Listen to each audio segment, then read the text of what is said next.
It's ClipperBlog Live. Fred Katz here, following the Clippers' 122-105 thrashing of the Thunder in Oklahoma City. Clippers head into Game 2 with a 1-0 lead in the series. Now here to talk some basketball, we've got the usual candidates in Los Angeles. Patrick James. Patrick, how you feeling after that crazy game?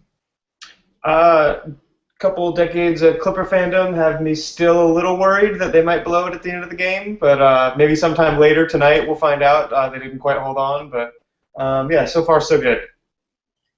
And in Anchorage, Alaska's only city, as we've gone over before off camera, is Seth Partnow. Is it Alaska's only city? Is it fair to call it Alaska's only city? You're going to get me in trouble with some of my neighbors. So Russians? Yeah, exactly.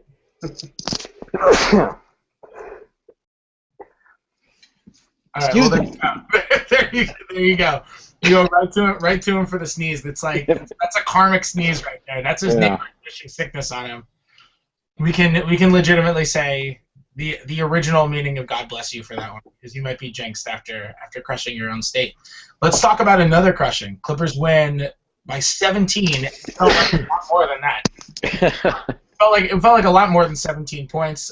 We have to start off talking about Chris Paul, because this was unbelievable. Call up his line quickly. 32 points, 10 assists on 12 for 14 shooting, obviously better than 80% shooting. The last player, or I should say the only time that it's ever happened in the postseason that a player has gone for, since 1985, has gone for 30 points, 10 assists, and 80% shooting in one game, was just some random guy named Michael Jordan in 1991. Pretty impressive when you're able to do something that only Michael Jordan has done, and he's done it once. Seth, how good was Chris Paul tonight, and why was he so unbelievable?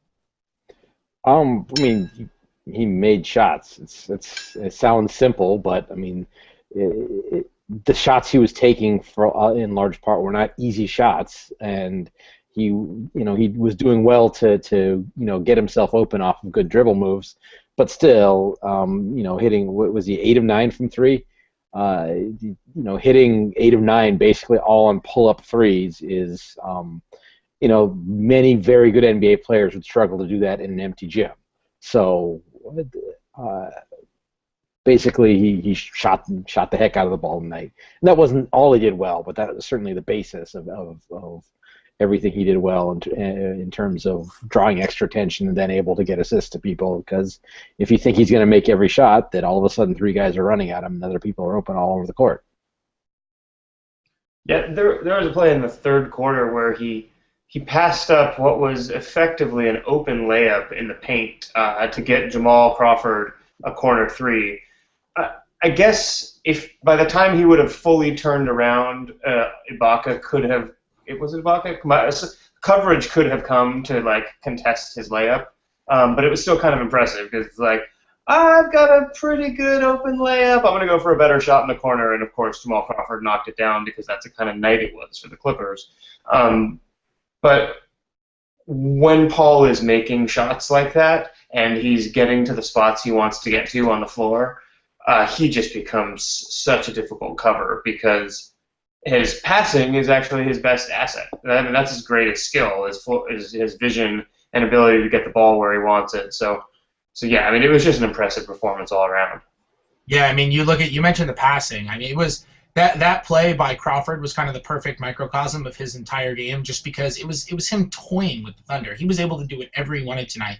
I don't even know if that was his best play. I mean, he made some unbelievable shots. He made an amazing 3 in the corner, which could have been a foul on the guy closing out on him. It almost could have been a 4-point play. He started off 8 for 8 from 3. That's totally ridiculous. It's hard to overlook that and say that wasn't the most impressive thing he did tonight. But he made some unbelievable passes. He made an incredible bounce pass to J.J. Redick in transition from across the court, which gave Redick a wide open layup. And Redick was open really only to if Chris Paul is the guy with the ball. Most other guys have the ball in that situation, and it's not an open passing lane. He was unbelievable tonight. And it's funny because we were talking about 2 games ago, after Game 6, we were talking about, can the Clippers win a series if Chris Paul is not the best player on the floor in any individual game in that series? And then we went out in Game 7. He was probably the best player on the floor in Game 7 against Golden State, and the Clippers ended up winning that game by 5 partly because Paul was just unbelievable in that game. And now tonight, there's absolutely no question that he was the best player on the floor. I mean, this is got to be one of the best games of his entire career. 32 and 10, and he didn't even step on the floor during the fourth quarter. He was, it was unbelievable. But let me ask you guys this. Obviously, Chris Paul is the MVP of this game. That's postulate right now. Patrick, who would you say is the non-Chris Paul MVP for the Clippers from tonight? I think you have to go Blake Griffin. One of the things that Paul was doing so well was getting that. A few times he got the pick and roll, or he got Griffin action at the elbow that enabled, whether it was out of the pick and roll or just out of a little motion, it enabled Griffin to run the kind of high-low game with Jordan. I think he had 3 different alley-oops to DeAndre Jordan. And so that, because when, the interaction between Griffin and Paul sets that up, and it just makes the team so difficult to cover.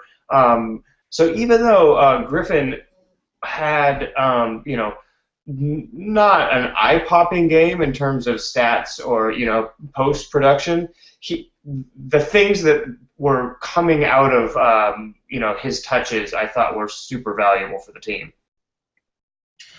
And what's so funny about Griffin is that you kind of look at the way that he was playing tonight, and it was very different, Seth, from what it was against Golden State, right? Because Golden State, we kind of saw him more thwarted movement. It was kind of feed it to him in the post, in the high post or the low post, or wherever it was going to be, and it was stagnant movement. Tonight he was moving so much more. They ran tons of pick and roll. There was short pick and roll. He was creating out of it. He was throwing a DJ for high-low game. He was taking the ball off the floor more. I mean, it kind of looked like more of the free-flowing Blake that we saw in the regular season than the one we saw against that Warriors defense. So how much of that do you think, looking back on tonight's game, had to do with game plan versus the Warriors versus just how good the Warriors defense was against Blake in that series?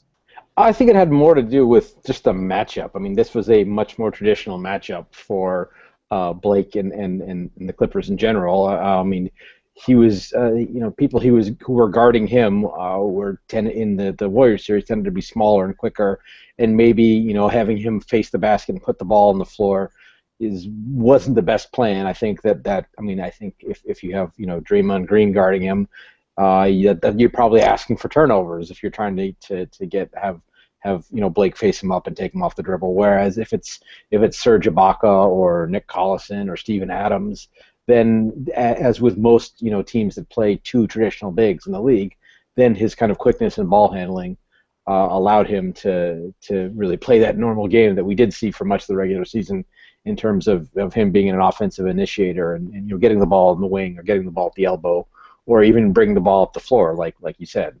So, not to take anything away from Golden State and their defense either. I just think it's the nature of him playing against a, what you would call an actual power forward this time, as opposed to a small forward playing up.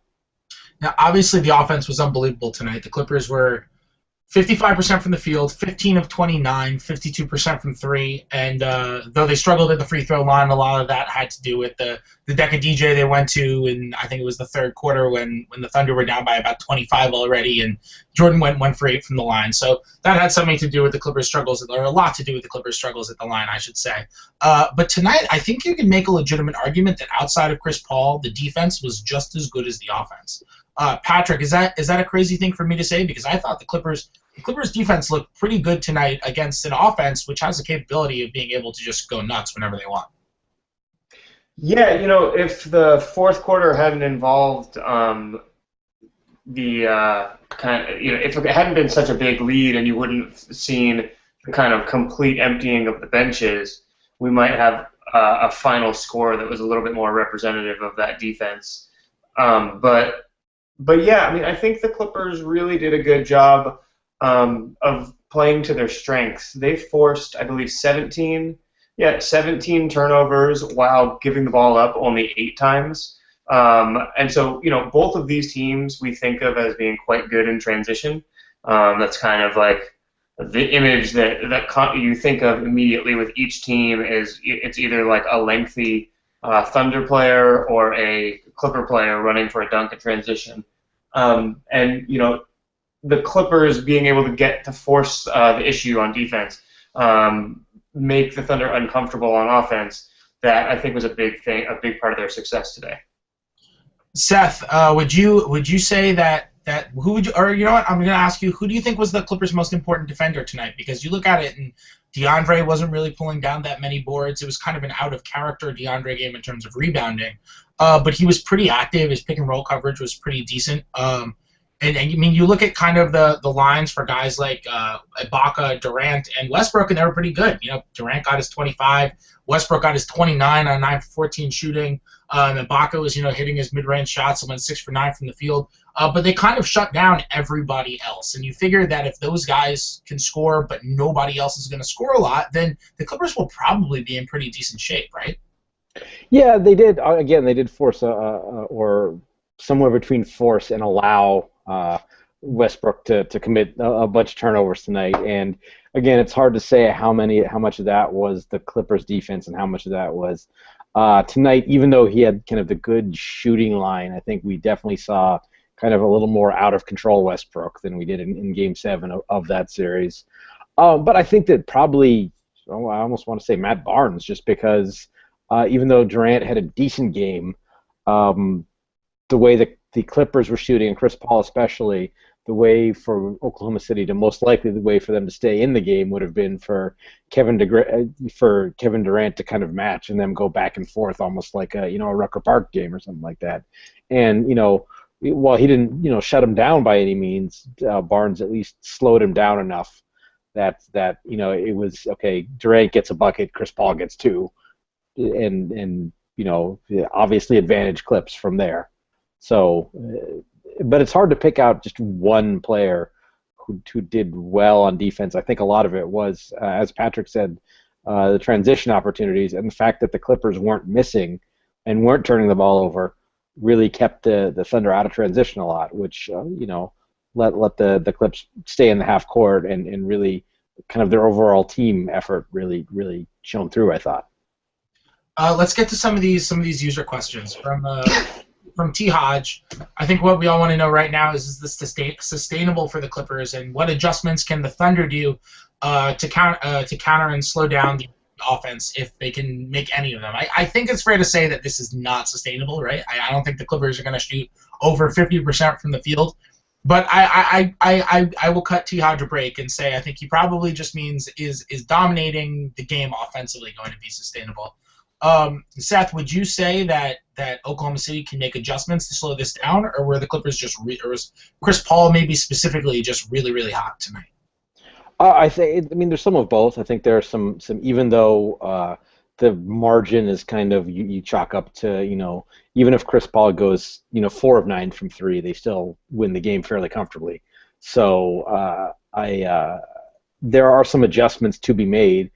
Specifically, I thought the Thunder's kind of everyone not on the ball sagging into the paint on defense really allowed the Clippers to move the ball from one side of the floor to the other really fast, and we saw that for J.J. Redick getting some movement off curls. There was a play kind of midway through the third quarter where kind of he came off a screen and then the ball reversed to him, and then he rifled a pass underneath to Blake for a layup. And just those are things that happen when the ball is just moving really fast from one side of the court to the other. And I think that the Thunder will probably use their athleticism and length to maybe not deny the ball reversal, but at least slow it down and make the ball not just zip all over the floor for the Clippers again next game. Another question we've got one from Timothy Payne about the Oklahoma City bench. We've got another one from, where are you? We're somewhere here. From Matt G on Twitter. The kind of shooting may not be repeatable, but is the bench a huge plus in this series? So will the Clippers bench be that much of an advantage over the Oklahoma City one that it's going to be able to help push the Clippers over the top in the rest of the series, Patrick? I don't see it being a dramatic advantage. I think that certainly tonight the Clippers bench looked like you saw where the advantages can come from. If Jamal Crawford is hitting shots, that's a big scoring advantage that the Clippers bench has over the Thunder bench. That said, I think there's a little bit of a consistency factor that favors Oklahoma City with respect to Collison and Adams coming in and like giving kind of some power down low to frustrate the Clippers. Look, the Clippers can't really do anything with big men other than Blake Griffin and DeAndre Jordan in terms of meaningful minutes in a playoff series. And the Thunder can do that. Like they can rely on those two guys for heavy minutes. And I think that's going to matter one game this series. That said, if Crawford and Collison are able to score kind of relentlessly, it can be neutralized, and the Clippers can have great moments from their bench. I just think it's going to be more the starters in general who determine the series for the Clippers. Yeah. Well, let me come back at you, Patrick, because tonight we kind of saw, I think it's funny, everyone was kind of talking about, it's a blowout, so at least Kevin Durant got to have some rest for the first time in the playoffs, and Durant still played 35 minutes, which shows how many minutes he's been playing. He's basically been Wilt Chamberlain in the playoffs, just never, ever, ever sitting. I still think, tangent, Wilt Chamberlain averaged 48.5 minutes per game 1 year in his career, and supposedly did not sit a minute that entire season, which I still think is the craziest stat I've ever. That's the craziest Wilt stat out there. I don't even care if he was just like dogging it the whole year. That's the craziest Wilt stat ever. There's not. Seth wants to say something. I disagree. The fact that he never fouled out of a game is the craziest Wilt stat ever. But go on. Crawford has never fouled out of a game, so maybe that's Jamal more Crawford believable. is generation's Wilt. Maybe he's just Wilt Chamberlain reincarnated. We're moving on before we offend somebody. But Kevin Durant played 35. He's been playing crazy amount of minutes.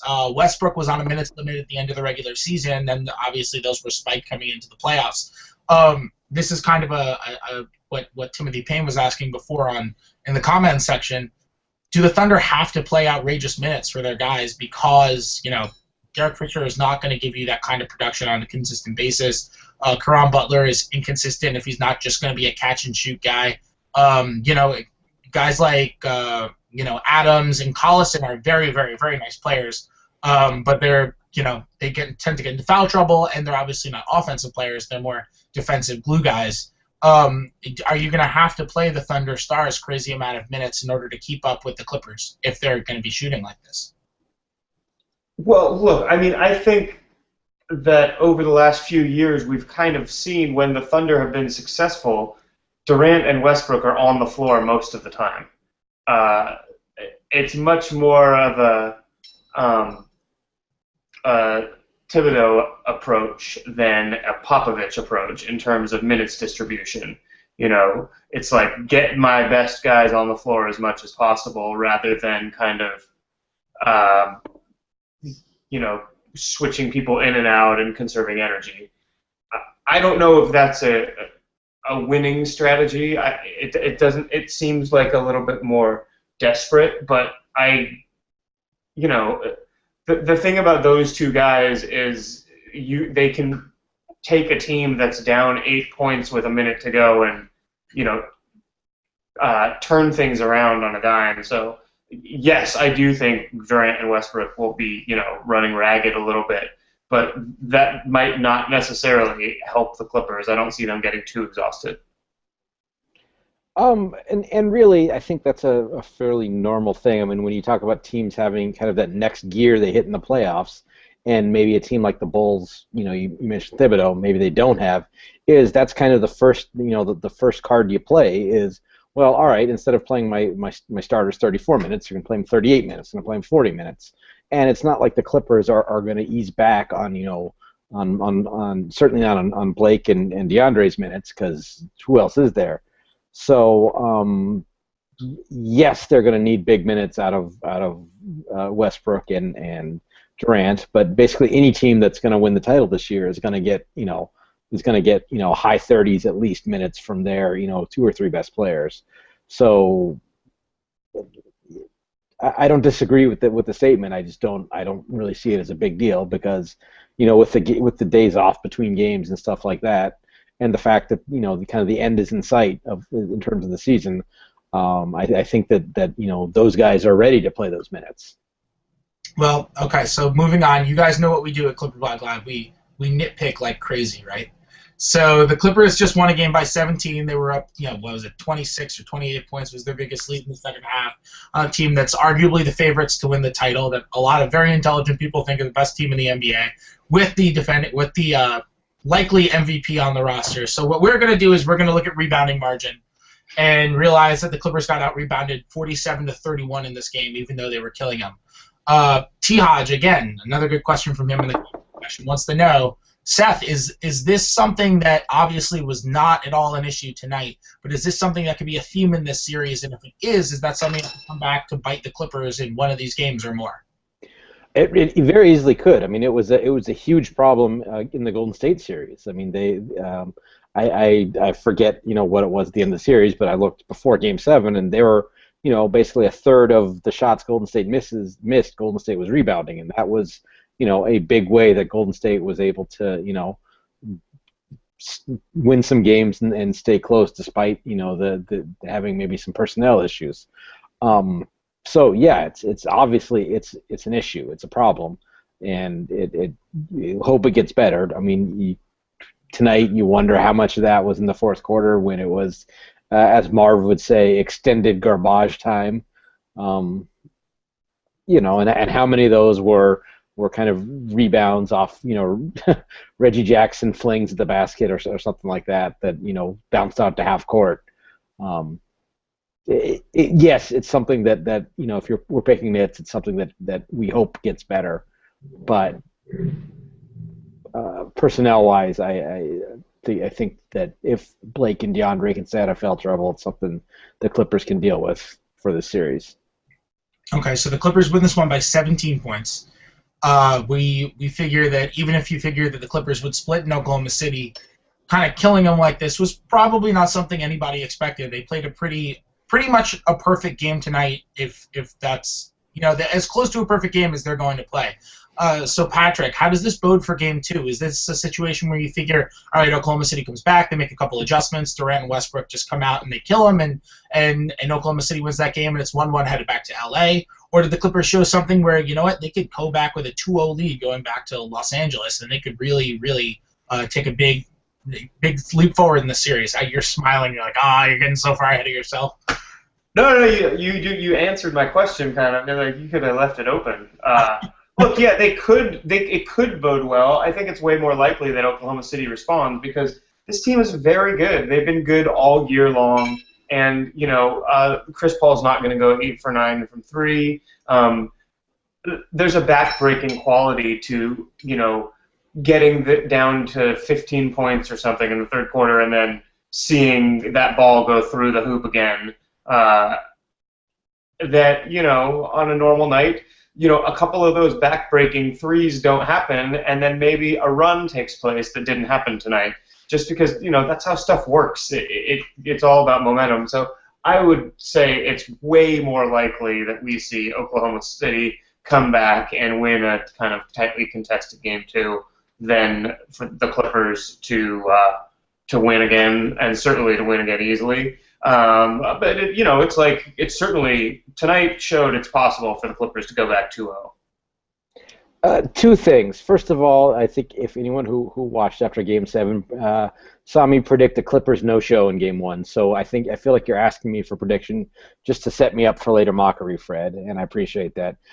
Second of all, in addition to all of what Patrick just said, Kevin Durant is going to be reliable. Presented with the that too. He's going to be presented with the MVP trophy before Game 2. And he's going to score 1 billion points in Game 2. I think we can take that as a given, and would presume that he's going to shoot many, many free throws through his own aggression and being keyed up to having just received the MVP, which is a double-edged sword of putting Clippers in foul trouble also. So I would be recognizing that my predictions suck. I would be very surprised if the Clippers were able to take Game 2. It very much has the feeling of one team having kind of all the motivation, and the other team, no matter how much you want to pay lip service to the idea of you take it one game at a time, there has to be a letdown after tonight. There just has to be. So, I would be surprised if the Clippers won Game 2, to continue my streak of negative predictions. So there you go. Seth trying to reverse jinx the Clippers, I guess, is where we're at now with his string of subpar predictions. So I guess that's a good thing. That's going to do it for us tonight. The Clippers just destroy the Thunder in Game 1, 122-105 to take a 1-0 series lead. For Seth Partnow and Patrick James, I'm Fred Katz. Game 2 scheduled for Wednesday night on TNT. We'll see you after that. Good night.